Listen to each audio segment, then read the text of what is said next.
Hello I was there. like, have a look at this good-looking human. Are you looking in the mirror? I am, man. I am. Look, fuck. I think I'm doing all right for a bloke in his 40s, right? I can't even tell. I can't even tell, man. What's good? uh, Mate, look, honestly, it's been a really full-on day, but a great day. I mean, look, as you know, mate, every day's a fucking great day. It's either kind of a 10 out of a 10 or a 12 out of 10, right? That's how we started, bro. That's fucking great. It's 4 o'clock, 3 o'clock over there. I've been up since about 4 in the morning, grinding as well. We've made a few I love it. sales this morning. I'm back in the I was out of my sales for a while, Mm-hmm. but then I'm like, look, I want to ramp it back up and give some juice in there. It's a great way to start your fucking morning. Oh, Dopamine 100%. hits. Look, I still, even with where my business is at, I will still do about anywhere between 5 to 10 calls a week. Yeah, no Like shit. my average close rate's about 8 minutes. So if I look at it and Yeah. say, well, like in 10 calls, I have about a 70% conversion rate. It's like the undercover boss thing. Like they're like, oh, my name is like fucking Chris or Dean or some random shit. And so because if they know it's me, they're going to treat me differently. So I just pretend I'm a sales rep. And Yeah. reason why I do that is because I want to get the pulse on my customer. I want to understand what they're about, what Mm. problems they have. That way I can take that information and then, help with development with my staff in regards to the sales process. But it also allows me to understand how to better market the business, because I think as your business grows, you almost become like a quasi CMO, Mm. where a lot of the strategy and the vision on the product that you've built, like, you're able to kind of communicate that in a way. So, and look, outside of that, hey, on those 7 sales, if the average cart value is, 3,500, I've done about 25,000 US in sales for about 8 times 10 for about an hour's work. So, hey, giddy the fuck up. Mm. Yeah, I bet. And you can Yeah. also scale that, bro. Like one thing that you mentioned is like you're not trying to be the CEO of Clean Health. You're a sales rep for Clean Health, and it like when you inspire your sales team, it's like, hey, I'm no different to you. We wear the same Yeah, uniform. 100%. I think that's a super important thing. But I mean, look, we'll probably even just use some of this talk as a little snippet, mate. But I'm going to do the whole formal thing now for us, and then kind of get into it. I think, in essence, today where I want to go with it is, you've really kind of, I think you mentioned, like, over the last year, you've kind of gone from like minimal Bro, to I got a fucking wild bang, story. right? Mm. So I kind of want to talk about that, what steps you've deployed with that, a little bit of your background, but then also like talking about the type of customers that you're serving, where you want to go from here and stuff like that. And offline, outside of that, man, I want to talk to you about actually building out an e-commerce product with you. Bro, you said that, and it's been like marinating on my mind for a long time. I've got the following, but I've never had the affiliate. I've never had the network to be like, I'm all systems go without that gray area. I'm not sure if it's going to work because Mm. it's a whole different ball game. I don't want to play. I don't want to play shiny Well, object what, syndrome. what what you're doing is like you're at kind of, and I use the term stage one in terms of like fee for service. So obviously it's a scalable service because, and I don't know the details of it too much, but like obviously you're selling an outcome that has X amount of time that either you or your team allocates to doing it, but it's not automated, right? You know what I Yeah, mean? no, Because there's still post purchase, there's still labor that needs to serve the delivery of it, right? yeah. With your following, man, like what the fuck? Like, even if you get a 1% conversion on 800,000 followers, what's that? 8,000 people spending $50 US, cha-ching, ching, ching. Like, that's Me residual and my brother revenue. talk about this all day, every day for the last 2 months, and I've been resistant to it because I need to execute. Like, I got to have the execution. I know the idea; everyone has ideas, but if I don't Yeah. have the framework and the execution, then like, what the fuck we doing? This is what we do, brother. We do e-com here at Clean Health. So we'll talk about it later, but let's get into it, all right? You ready? Let's go. I'm fucking ready, Awesome. man. All right, team, it's Daine McDonald here, your host of the Industry Leaders Podcast, where we interview some of the best and brightest worldwide in training, nutrition, business, entrepreneurship, and mindset. And today I've got a very special guest. His name's Patrick Hong. He's a fellow Aussie. He works as an online fitness coach. He was actually introduced to me, or we were met through our mutual acquaintances, the legendary Dasilva and Brian Mark from Canada. But I want to kind of talk a little bit about Pat's story today. This is someone that's obviously been in the industry for many years, started as an in-person coach, but over the last year has kind of gone from, being a homegrown domestic product to an international brand with over 800,000 followers across his social media channels. So, Pat, pleasure to have you here, buddy. It's a pleasure to be here. I saw you post a podcast reel the other day. I'm thinking it makes so much sense to do full circle. I came from Australia, was locked down. I had my gyms shut down. I'm like, fuck this. I need to do something that's more scalable. I went online through our mutual, Brian and Cole. They set me up with a framework that went from, I was making no money a month, 50K in debt, to, we're doing 60, 70K a month now. And that's with the support and framework through the PT Domination. And here we are.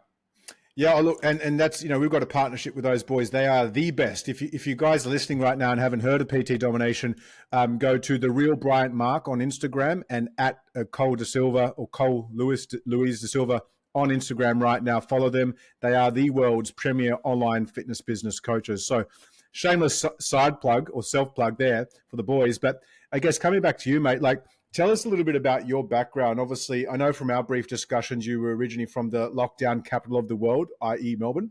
And you were working there as an in-person coach. But kind of how long have you been in the industry? What got you into fitness? Give me a bit of background. 2013 was driving from my Telstra job, going home thinking, I've made it. I've got an amazing brand of a company that has a backbone in Australia for a long time. I get to tell my Asian parents that, hey, I'm not a failure. Yeah. That was my whole, I'm working for Telstra. I was working for billing Telstra, Daine.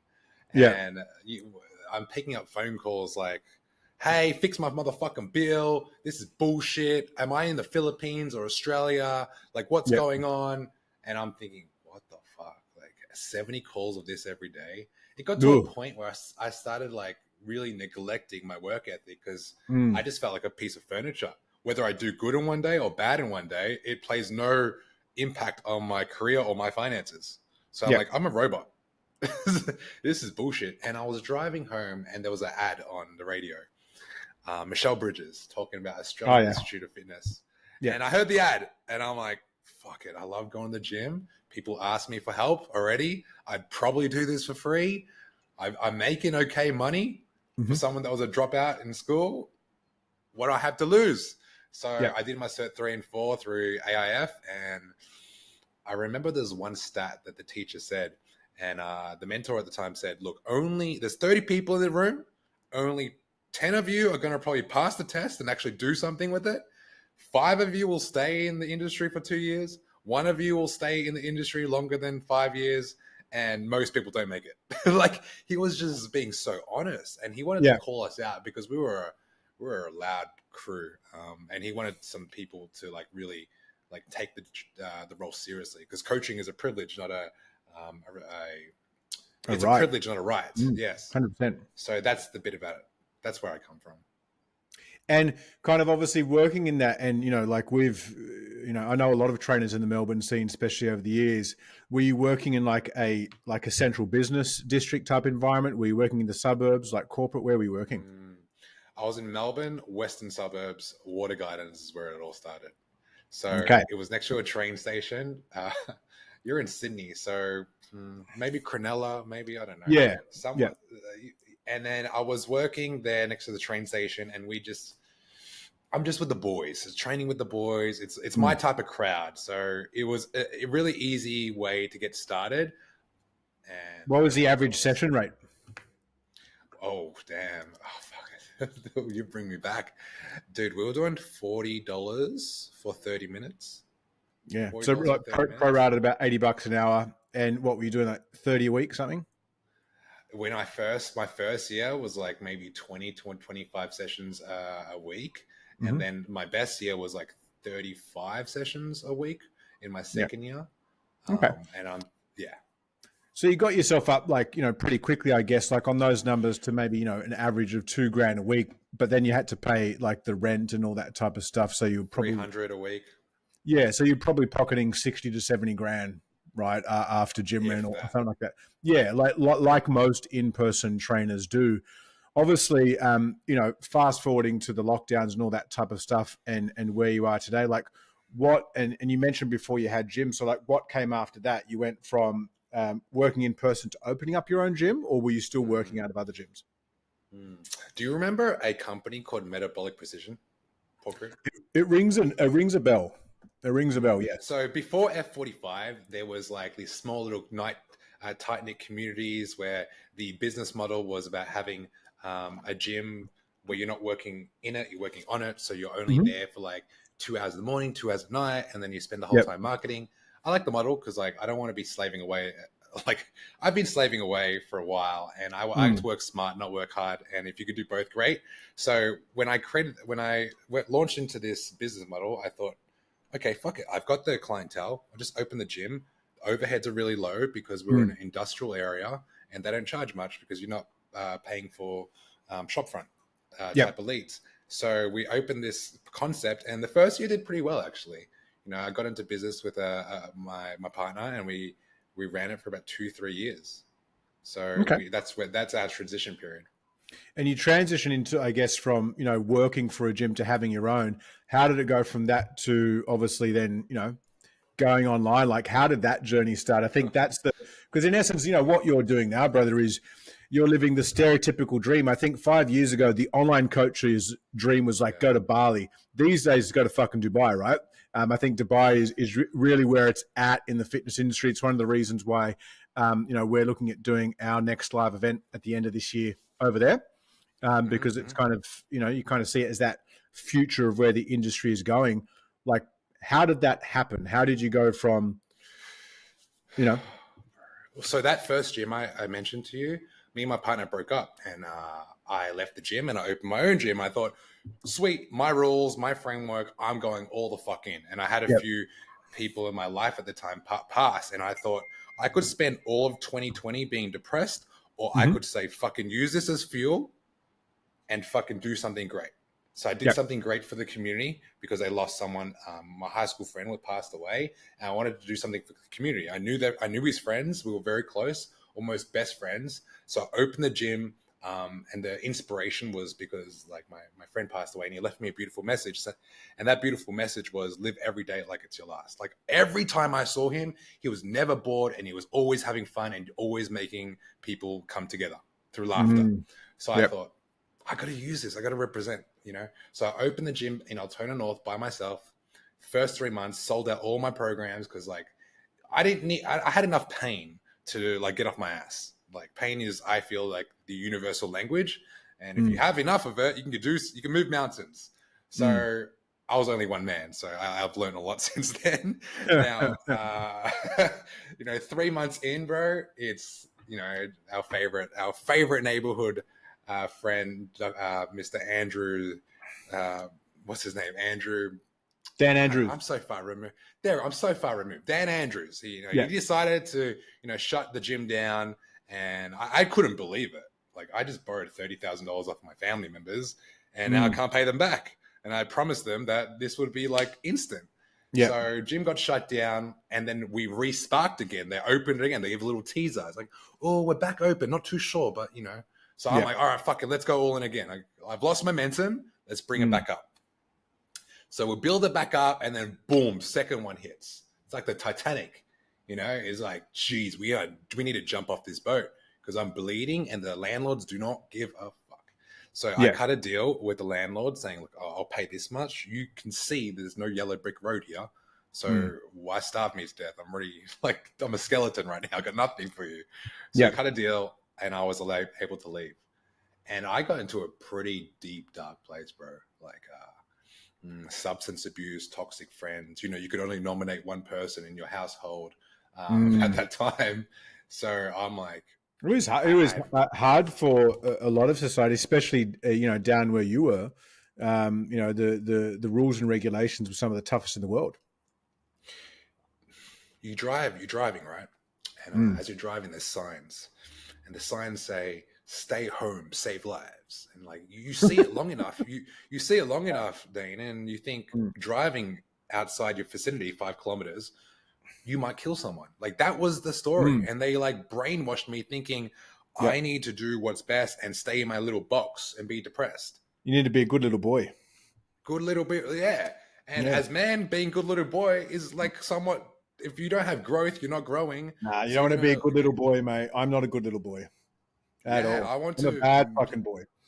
Yeah. And you channel that. You fucking channel that, right? Yeah. You can help a lot of people with that energy. You know, you control it. You can understand people. And like, I had to turn off the TV and like, just, anyway. I got through that, bro. I found like, I did find church. I found religion, and it was crazy how that happened, because when the gyms opened up, I came back to a PT. I went back to Good Life. Long story short, the number one pastor in Melbourne was the name that hit my desk, and I trained him. And he's like, I'm going to introduce you to church. I'm like, fuck church. Like, I've got nothing to lose. Like, I'm not religious, but I need some hope and faith, because opening 2 gyms, Daine, and then going back to a normal PT at a Good Life gym is like... Look, that I can relate to that. Like I mentioned it in a reel I put up the other day. In 2015, my original gym that I'd grown, I had 40 plus trainers working for me. We were doing 25,000 coaching sessions a year there. It was a very busy and big business. Ran into financial strife, and long story short, I ended up having to liquidate that business and shut it down. And I was at a point where I was actually close to walking away from clean health. Like I'd actually what, I'm just going to go back to training people. But then, the thought of it, and that was after like I'd been, doing this now for like 12, 13 years. And I was very fortunate at the time. My wife, I was sitting outside feeling sorry for myself one night, and my wife was like, snap out of this, babe. Like this is not you. This is not your dream. You got a lot more impact you can do in the world. And so fortunately I picked the resilience back up to be able to do that. But again, the era that I kind of came through, there wasn't necessarily the online opportunities that you obviously, took from this to go and pivot into. Yes. When we pivoted, like I just needed a name. Who can help me? I don't know shit. I'm a big personal development buff. So I'm like mentors, Think and Grow Rich. You need a mastermind. I'm like, I got no one. In Melbourne, lockdown, you have Dan Andrews and the government. You just don't believe it. You lose all hope living in that fucking society. And then I'm like, let me start a podcast. So I started a podcast, and there was a name that I wanted to interview. His name was Jimmy Pompanino. I don't know if you know him. Yeah, I know Jimmy. Jimmy jumped on my podcast, and I spoke to him last week. And at the end of the podcast, I'm like, Jimmy, I need help. Like, thank you for jumping on this podcast, but I'm a fucking mess. Yeah. He's like, what's wrong? He's like, I have all the skills and confidence to do sales and get clients, but I don't have a fucking platform or a place where I can do this. All I know is gyms, and I don't trust the government. He's like, I'm going to give you a name. He said this, I'll give you a name, although I could help you, but I want to send you to the best. And for him to say that, I'm like, okay. Yeah, okay. He didn't have to do this. So he gave me a name, Brian Mark. I went onto his Instagram. I'm like, he's from fucking Canada. I'm from Melbourne. Like, these are 16 hours apart. It's not happening. Yeah. And then I saw his page, Daine, and it's like social proof, 10K a month. And I see some Aussies like from my place. So I'm like, oh, they're doing the thing. If he can do it, I can do it, And then I just shot I just listened to a few of his podcasts, and I just joined. And when I joined, I came through like a fucking hurricane.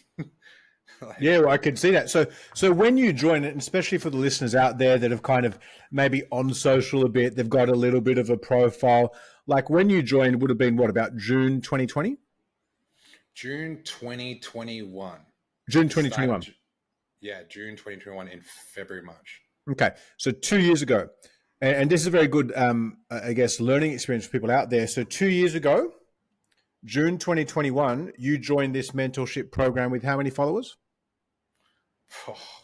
3,000. Yeah. And how many online clients? 2. Okay. 2 years later, right now, June 2023, how many followers? On all platforms, 1.2 million. On Instagram standalone, 806,000. What the fuck? And in terms of online clients, how many online clients do you have now? We went from 2 to 615 clients. So, and there you have it right there. You know, a lot of people, I guess, limit what they can accomplish in 2 years. I know you touched base on it before, like what you're doing monthly. Like, what's your best month to date so far that you've done? We've hit a record-breaking month the last 3 months, like after the other. So February, March, April, May, June. Last month we did 76. Yep, 76,000. Awesome. And like, how many staff or team members do you have working in your business now? Right now we have 11. 11. And with those 11, like, how many are coaches? How many are kind of support, ops, marketing, stuff like that? We have 2 coaches. We have 6 assistants. Yeah. So they're support. We have a lot of support. Yeah, awesome. And I think, there's a saying, people come for the results, but they stay for the experience, right? So, to the listeners out there, I mean, let's recap that kind of that information there. 2 years ago, Pat went from 2 online clients and 3,000 followers to now over 1 million plus followers across all of his platforms and 600 active clients. Has gone from probably on that 2 clients earning $500 a month to now $76,000 a month. So I guess what a lot of people are asking now is to kind of talk through that process. Like, let's talk about that, because obviously what you've done is nothing short of phenomenal, and kudos to you, brother, for doing that. Like, it's not easy, like, hats off. But I guess what, outside of obviously the mentoring, and we know Brian and Cole are great at what they do, like, what would you say has allowed you to kind of break that mentality, that limited mentality that you had when you started in that space, to doing what you've done now? That's a great question. I want to play devil's advocate to my own success. Play it. And the first thing I would say is, you're just getting started too, brother. Yeah. I had nothing to lose. I felt honestly like I hit rock bottom. I look in the mirror one morning from mixing all these substance abuses, and I look in the mirror, I'm like, where the fuck am I? What am I doing with my life? Like, I will die if I keep doing this. And then, like, when that hit me, I'm like, well, I've got nothing to lose. So I'm not going to self-sabotage myself even more than I have. Yep. No one's coming. Like, no one's coming. No one's coming to save me. Yep. I was going to church for like 6 months, and I love it. It gave me hope, and I wouldn't be here without some sort of faith. But make no mistake about it. No physical human is going to come to my door, get me to sit in front of this computer and type content down. I need to write pieces of content, and I failed English. I failed math. I'm not that Chinese stereotype. I did not do well in school. So I'm just sitting in front of this fucking computer and forcing myself to sit here and just type and be disciplined. Good posture. Like the smallest shit, bro. And I'm like, stay here. And every time you want to like take a break to the fucking fridge, you want to go for a walk, call your girlfriend, whatever, you stay fucking here and you get the job done. And like, I had to like build this fucking monster. Like in isolation. You had to become you. Yeah. Okay. There you go. Thank you. I wish I had the real you. Yeah. I wish. Yes. I had to build me from the ground up and without any support, because I was like struggling for a long time. I need help. I help your motherfucking self. Jimmy said this. He's like, if you join Brian's program, just let me just call it like it is. He's got a framework, but if you do not want to be the best, or you're not number one, why play? And he just put all the responsibility and accountability in my hands. And I'm like, cool. I got the modules. I have all the resources. Tony Robbins, he says it's not your lack of resources, it's your lack of resourcefulness. So I'm like, fucking squeeze everything I have. So, well, look, on that point, they talk about like 3 or 4 of the common traits that successful entrepreneurs and people have. And one of them you've just alluded to is obviously the work ethic, but in particular, building out the habitual routine that you did. Like, you would not have been able to gain momentum if you spent half of your day feeling sorry for yourself. Now, don't get me wrong. That's not to discredit people that are going through a mentally tough time from a mental health and mental fitness perspective. Totally get that. I've been there too. But I think, the habits is one thing. The other thing that actually showed is resilience. A lot of time, like, I've learned a lesson. A failure in life is only a failure if you keep fucking doing it. right? So, it's like if you are in a fight, a heavyweight boxer, you get knocked down. Sure, you might get knocked out one round, but do you get back up or not? And I think, the habits and the resilience which come from developing that mindset, it's a limitation for a lot of people in regards to realizing their highest potential. Mm-hmm. You're completely spot on. It's the good old Rocky story. Everybody loves Rocky. Yeah. And he wasn't a favorite. He was the underdog. And the reason why we bet for underdogs, and Yep. Australia is a good representative of this in sport. We're the underdog. We love the fight. And I had my story. I don't make any mistake about it. But here's the thing. I know what you guys are thinking. But how do you hit 800,000 followers on Instagram with this hard work ethic? You're right. But here's the thing. If you go in with the mindset of, I want to go viral on social media because I went viral, you're going to fucking fail. And I'll tell you why. Because you haven't built a backbone to deal with the fact that no one's watching and connecting with your content. But you give up too easy. Like, I had to just do content for a whole year without any expectation back. And that's actually a good point to kind of lead into, because definitely, look, the mindset, the resilience, I think they're like drinking water and going to the bathroom, right? They're just prerequisites of life, like at least in the entrepreneurial game, if you want to achieve some level of kind of success. But like, talk tactics, talk about the first time a piece of your content went viral. Like, what type of piece of content was it? Like, had you done something different? Like, talk to us a little bit about kind of how you started to explode, because you've obviously exploded to achieve such huge growth in terms of followers and business in kind of 24 months. This makes me smile. And as you're saying this, like, what's the tactic, right? There is a tactic, like, make no mistake about it. There's tactics everywhere. If you go on YouTube or Instagram, you just search up how to go viral. Who do you listen to? You get very confused. Here's the thing. You got to look within. You got to look for inspiration, but then you got to look at who you are. You can't create content if you are not that guy or you're not that brand. You have to embody it, because people can feel bullshit on the other side. So when I started creating content, this is a long story short, but I was on a dating show in Sydney for like 8 weeks. It was called Love Triangle. Don't know if you heard of it. It's on Stan. My wife loves those shows. She, so maybe she'd recognize you from it, brother. Yeah. Hopefully not. Let's put it that way. So, dude, on that show, I was creating content. Like, I knew going on that show did nothing for my love life, my financial life. Like looking back, I wanted to just create content for the show. I wanted to do well.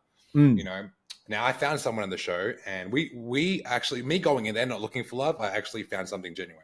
So when I was on there, I'm like, this is nice. This is like cool. But I'm here on a mission. I'm still on a mission. I want to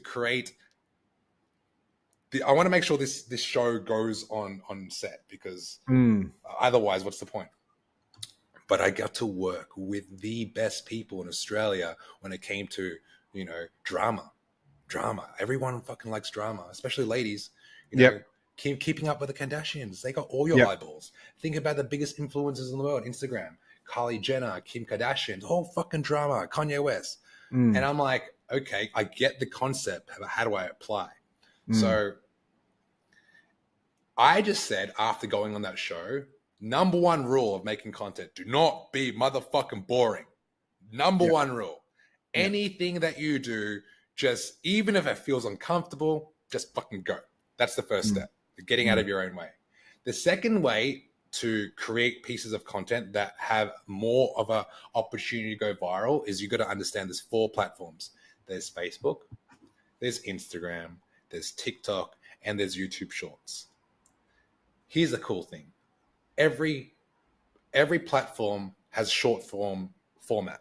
So one reel that you create, you can send it to all 4 platforms. That's 1 in 4 in a day. I committed to 2 a day for 30 days with an accountability group in my mastermind. Oh, I love it. Very good. So nothing hit for 17 days. 18th day came. 240 bits of content out across platforms. Yeah, bro. 1 month. I wrote out now here's the thing. I wrote out the pieces of content that I wanted to do. Me and my girlfriend, we would go to the gym and do the content. You need a good partner too. If you're doing skits like me, having a good partner helps, because I'm like, I'm doing 14 today. And she's like, I don't want to film every day. Let's do 21 today. I'm like, cool. So we filmed a whole bunch of shit. Like, and I had Mm. like, shout out to her because she pushed me as well. We pushed each other. And on the 19th day of fucking Christmas, one piece of the content on TikTok, Dwayne, I'm like, it hit 200,000 views in 4 hours. Oh, I didn't wow. know what was going on. My girlfriend's like, ha, you made it. I'm like, what do you mean? It's like, I've been viral before. Here's what we need to do. I'm like, what? It's like, we need to comment back on all these people that are commenting on our posts. I'm like, okay. So I'm like, whatever. I'm happy. I'm in shiny. I'm like, I see deer lights. I'm like, cool. Yeah. I didn't really understand her. So, but she was just messaging away on my phone and just like replying back to everyone for 5 hours straight. 5 hours later, it hit 800,000 views on TikTok. Mm. And this thing was just blowing up. So I started doing it. And here's the thing, Dane. I told my whole team, my brother, my mother, everyone, I'm like, go on this piece and comment on every single post. And then this thing hit 3 million in 2 days. I repurposed the Instagram and that was climbing up slowly. On the 7th day on Instagram, it blew up to 1.5 million. And then my Instagram followers hit 15K. Now, the reason why I hit 15K, ladies and gentlemen, is because at the end of this viral piece of content, I said, oh no, my girlfriend said, I definitely need to follow you now. So every lady who felt like they were a piece of the content, they felt the character, they embodied my girlfriend's character, which is newbie, naive, doesn't know what she's doing, doesn't want to hurt herself. Everyone felt her emotion. And then she's like, I need to follow you to like learn more. And then boom, 15,000 followers in like 2 days. And that was... How many followers did you add on TikTok over that? TikTok blew up to like 40,000. Yeah. Instagram blew up to 15. Instagram was slower than TikTok at the start. So TikTok So was... you literally had like one post that got you 40,000 new followers across platforms in one hit. Yeah, that TikTok video right now is 9.8. I've reposted it 5 times on my Instagram. Every time it's hit over 1 million. That's an awesome story, man, because I think, the key takeaways from me, even just listening to that, is one, obviously the consistency. Like you created some self-accountability. You committed the same way you would expect a client as a coach to commit to their training and nutrition. You committed to that in your business, said, I'm going to do minimum 2 a week or 2 a day for 30 days across all 4 platforms. I'm going to get out 240 bits of content in a month and see what happens. And obviously, what do they say? It's Jenny, 21 days of doing the same thing to get some sort of measurable result. You got it on 19 days. So you beat that trend. But then the other bit that I like from that, which I think a lot of people don't realize with social enough, is you guys started to hack the algorithm through engagement, i.e. you didn't just leave a response. You fucking got in there and started engaging to the point where you probably had like blisters on your fingers. Bro, and I think I didn't hit the gym today, macros out the window, like fucking everything stops. Yeah, Opportunities, you don't know when they come. And when I can tell you, I've been around long enough and in social settings with, people like a Lauren Simpson or a Mark Carroll or a Layne Norton or Sebastian Oreb or a Cole or whatever, people with massive social media followings. And these motherfuckers are literally like this at dinner, at breakfast. During the fucking truth. Tell them the truth. It doesn't stop. So I think that's probably another delusion/illusion that people should understand, that obviously with the online fitness coaching game at scale, there comes a certain level of responsibility that is universal across the space for you to your, your audience, right? I'm so glad that you hit that point.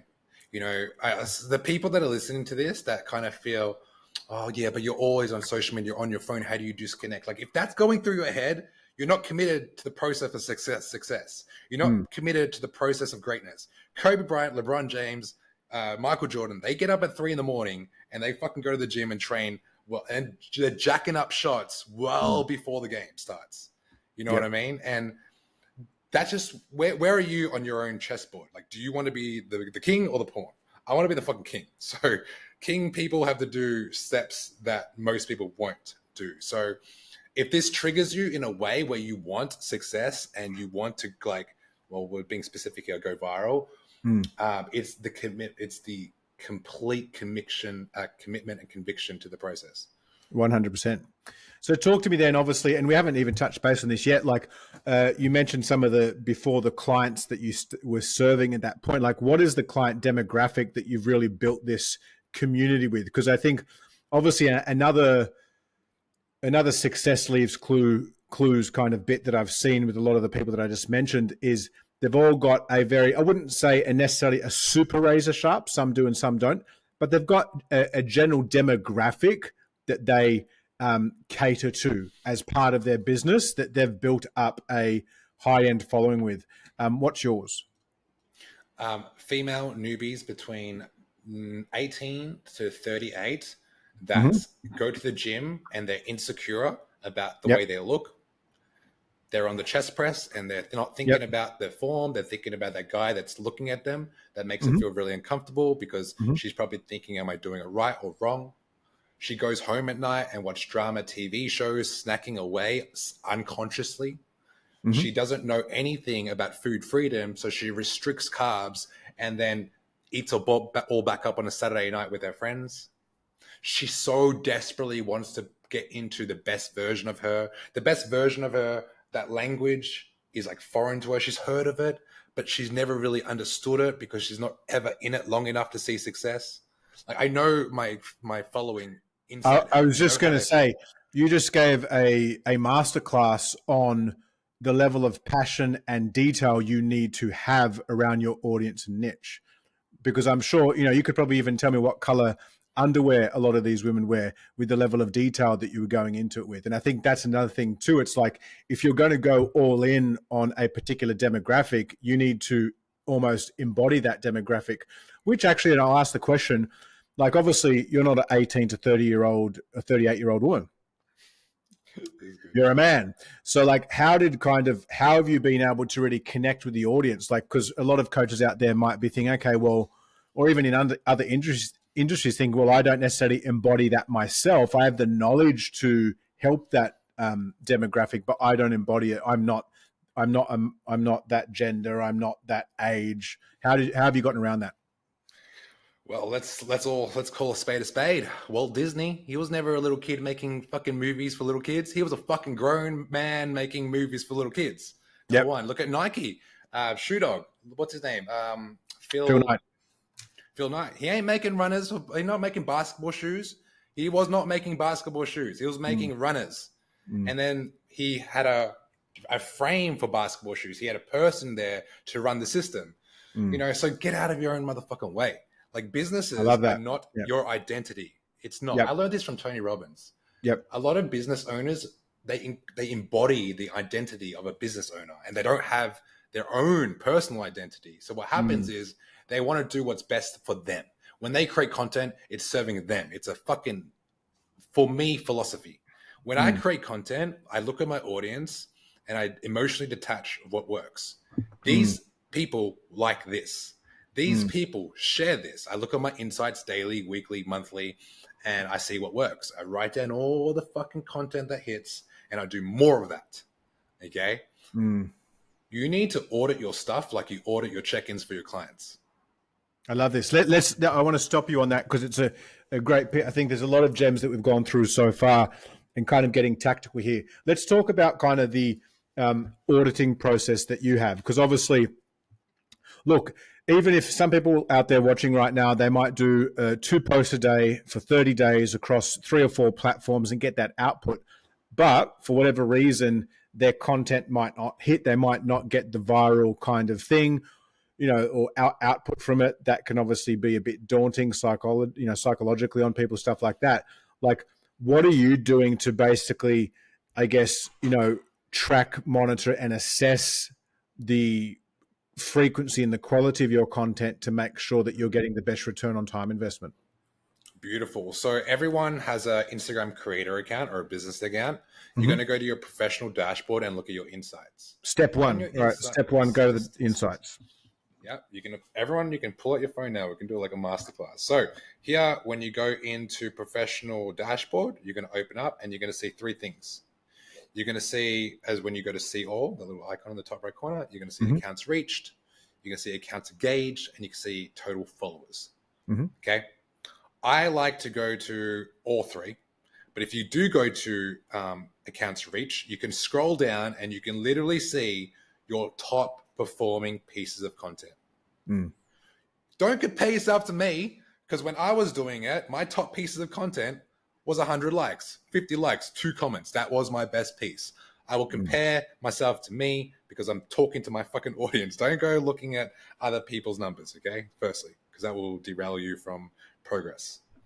Once you find your best pieces of content, you want to pretty much go into the comment section and find out what they're saying about it. Like, what do they like about it?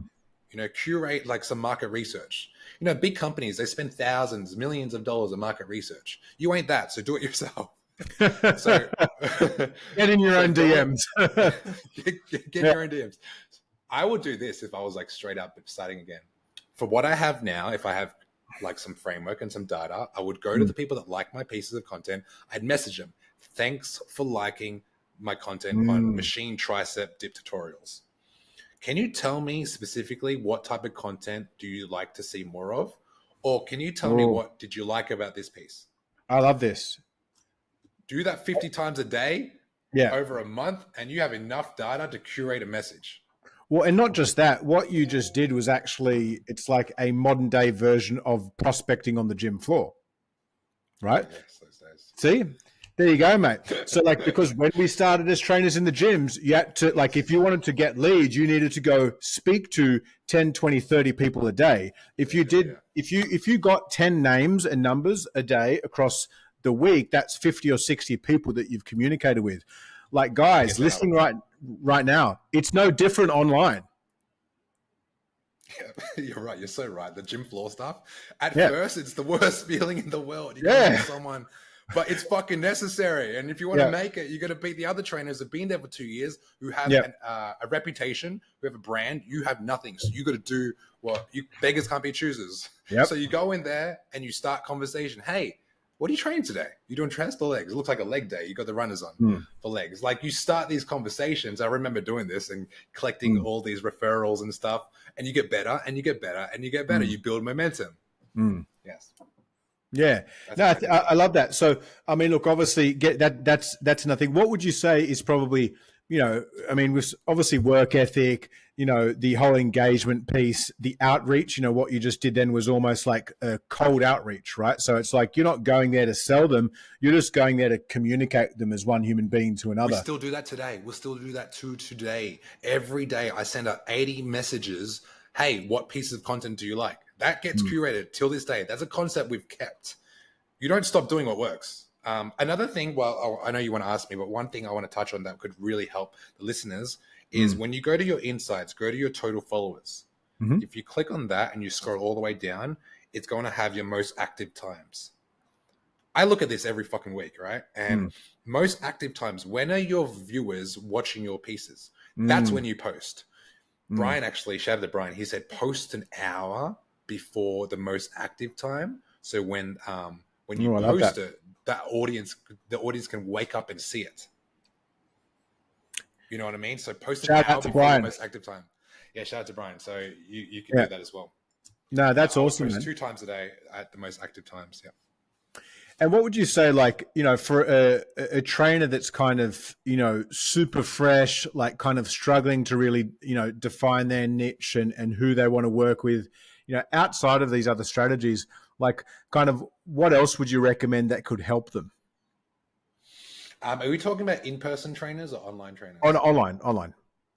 Okay. If you're first starting off and let's say your first 5 clients, run a free challenge, get your friends in there, get your family members in there, and fucking get some results. Because once you get results, you have one for yourself. Like, you probably don't have the best confidence because you've never done this before. Let's not fake it, right? So you need evidence, physical evidence of you transforming a person online. I love that, because I think that's one of a lot of coaches, they're like, oh, well, I don't have any results, blah, blah, blah. I mean, you just overcame that for them. You know, like sometimes you got to put the work in for free to get that efficacy and that data bank of results that show that you can actually do what you say. Yep. You do that, and your current audience, like my brother, he's like working with me now, and he's putting his before and after photos up. No one knows he's a coach, but people reach out to him all the fucking times. Like, what have you been doing? What have you been doing? So you can put your own before and afters up. Now, once you get this free challenge rolling, you have all the little small wins, screenshot all of them. You're documenting your journey right now for later use. Okay. Like step out of your own way and stop living day to day and think, I'm fully committed. It's going to take me a year to see success. Any business, ask any business owner, first year, you're not making money. And the profit margins for an online coaching company are probably like 50%. And most like corporate structures that are mortar based, what's the word? Brick and mortar based. Yeah. They're what profit margins for gyms, like mostly at 20-30%. Yeah. Online platform, your expenses are nothing. Yeah. And by the way, just to add in, correct me if I'm wrong, you've done all this without paid ads. No, bro, I run paid ads for 1 month and I'm like, I've got traction, but like, it's not worth it. Like the ROI on that, unless you've cracked it with ClickFunnels and you have a landing page, I'm not about that life. I always tell people like you'll attract a higher quality potential customer if they've come to you based off the free value that you've given to them. Right. Yep. So if you're putting out there, and that's why, one of the reasons why we've always been so big on actually becoming a good coach and getting the skills in nutrition and training to be able to serve, because at the end of the day, if you look at like some of the success leaves clues, mindset, a lot of the top coaches out there, they're also actually all top online coaches out there. They're actually good at what they do. Like they're good trainers. Obviously there are some that aren't, but I think a common thing is that they've all got that learn, evolve, grow mindset as you do too. It's funny. Back when I was hiring coaches, I don't do that anymore, but when I was hiring coaches, I had this one guy, 40, 50, got a lot of accolades under his belt, title after title bodybuilding. It was so hard to train this guy. And I don't know if it was an age thing because I'm younger and he wouldn't listen to me, but he was so stuck in his ways. He had so much like resilience. I have too much to lose to go on this crazy online thing, which is like a big question mark and uncertainty. That you have to battle that guy first. Once you battle that and I wouldn't go online if I didn't have recurring income in my current life, because then you're going to create content coming from a place of scarcity, not from a place of abundance. Yep, 100%. Because people can feel it when you're messaging them like, oh my God, message me back, please. Hey, you haven't replied to me. Hello, I know you've seen. Hello. Yep. Like one of the things I actually train our sales team in is if you have, we'll generally do three touch points with a lead when they come into the business. And if after 7 days, even if, for example, they've been issued an invoice or something like that, they haven't responded, I get them to close the deal as lost, send a final message saying, hey, it's great to connect. I understand that you're interested. If now's the right time, awesome, here to serve. If not, that's totally cool too. You know where to find us, blah, blah, blah. Honestly, a third of those that basically we close off on the system as done. We put that energy out that this deal is closed off. We no longer give a fuck, per se. Yes. They actually come back and fucking pay. Because it's like the girl at the bar. It's like the girl at the bar. Yeah, it's not... And you know what? It's not even necessarily about like kind of playing the psychological game. It's more about, and you said it right, when you come from a place of scarcity where you're chasing, right? People can feel it. Whereas if you just close off and you've signaled to the universe that this deal is done as far as you're concerned, it comes back. So I think that's a massively important thing too. But talk to me then, obviously, we're in 2023 now. You've been, 2 years in the game in the online space. Like what's in store for the rest of 2023 and 2024 for you, brother? I'm really hard-headed and disciplined in my own alignment right now. So like right now things are working and I have opportunities coming, like do this, do that. And like, I'm saying no to more things than I've ever had in my life because if you just stick to what works, someone said to me the other day, it's like, you give so much, Jimmy said this, like you give so much value when it comes to content. You could make like a lot of money doing this. And I'm like, well, at this, like money doesn't really change my life too much. Like I'm living in Dubai, I'm living the lifestyle that I want. Any more money doesn't really change my lifestyle because I don't have that much needs. I like impacting the world and I have a great opportunity to leave a legacy. And one day I'll have kids like you, Daine, where my why just expands and gets stronger. And I don't want more fluff in my life when that happens. So for me, it's like keep doing what I'm motherfucking doing and expanding my network. Like I'm so happy and grateful that I got to connect with you last week and build this this Likewise, amazing brother. piece of artwork. I believe content is artwork, and I wasn't that creative in high school, but now we have the opportunity to create art, and this is a form of art. And however people dissect this picture and this painting, I do feel like it will impact at least one person. And right now, it's just that's all it is. I love that perspective, man. Content is art, and you're right. Like, you know what I mean? Like, I think the reality is if one or two coaches out there that were in your shoes a few years ago, feeling down on themselves, like there's no way out, how could I ever go online? Oh my God, he's done this, blah, blah, blah. Because I think a lot of people don't see the story behind where you are now. And especially when you have such like rapid rise as you have, a lot of people are like, oh, that's bullshit. How did you do that? But, you know, I think the key takeaways from here is like, you know, even though you've just done this recently, man, you've applied a very old school approach to it. You know, there's no you came from, man. It's hard knocks gym environment. 100% knocking on people's treadmill. Now they just get DMs. Yes. Awesome, brother. Well, look, mate, Pat. Honestly, that was a great chat, champ. I think there are a lot of gems out there for our audience right now. Guys, if you want to find out more about Pat, where do they go and find you, brother? You can find me on Instagram, Patrick Hong Fit. You can find me on TikTok, Patrick Hong Fit. Even on YouTube, you can type in Patrick Hong. My name will come up as well.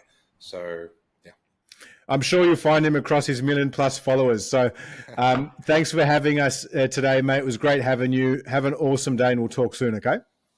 Thank you. Appreciate you. Thanks, mate. Just stay on, because I'm just going I to... got you. Yeah. Now, that was good, brother. Thank you for that.